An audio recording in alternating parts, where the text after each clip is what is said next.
Open black lens bracket. Title close black lens bracket. Record-breaking heat sparks emergency. Elderly without AC rushed to shelters. Mass retailers run dry on spot coolers. 85-year-old in Eniwa in critical condition from heat stroke. In the grip of an unforgiving heatwave sweeping across Japan, local governments and communities are grappling with a mounting crisis. The mercury has soared to life-threatening levels in many regions, particularly in Hokkaido's Eniwa city, where an 85-year-old man was rushed to hospital after collapsing from heat stroke. As temperatures refuse to abate, elderly residents without air conditioning are being evacuated to shelters, and demand for cooling appliances has outstripped supply at mass retailers nationwide. This is not just another summer, it's a national emergency unfolding in slow motion.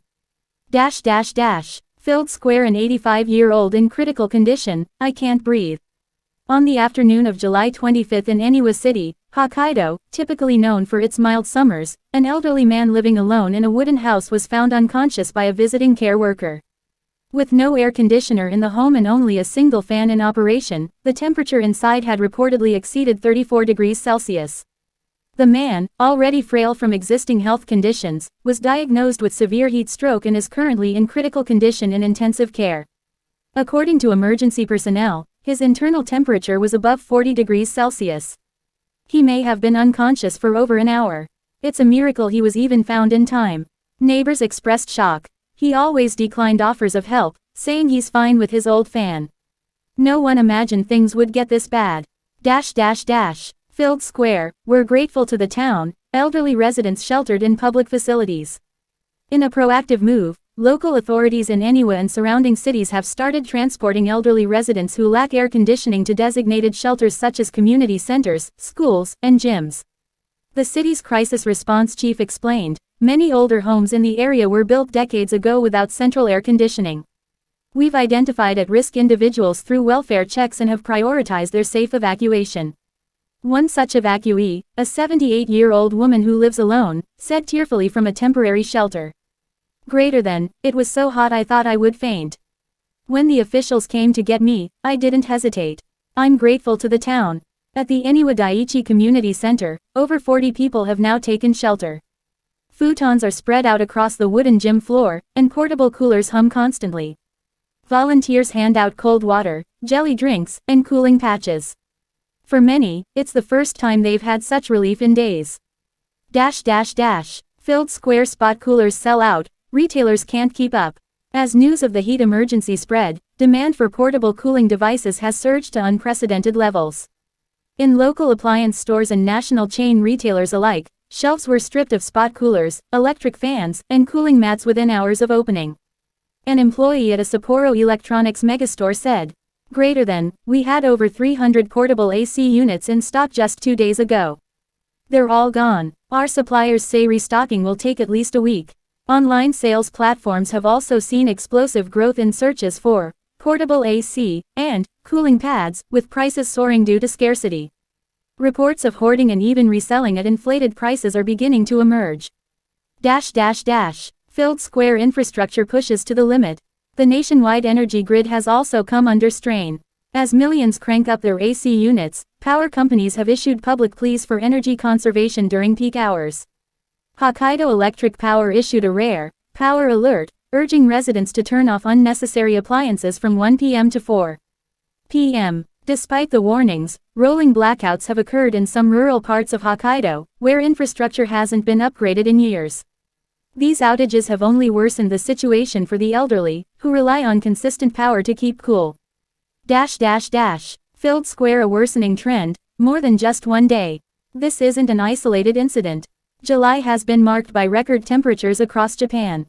According to the Japan Meteorological Agency, over 120 weather stations recorded temperatures above 35 degrees Celsius this week alone, with cities like Kumagaya, Nagoya, and even parts of Tohoku exceeding 37 degrees Celsius.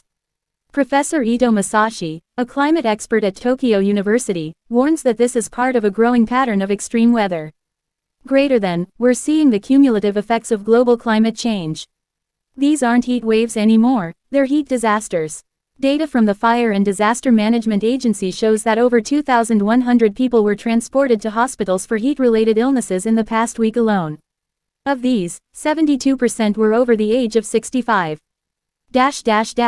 Filled square local governments scramble to respond. Across Japan, municipalities are activating heat emergency protocols.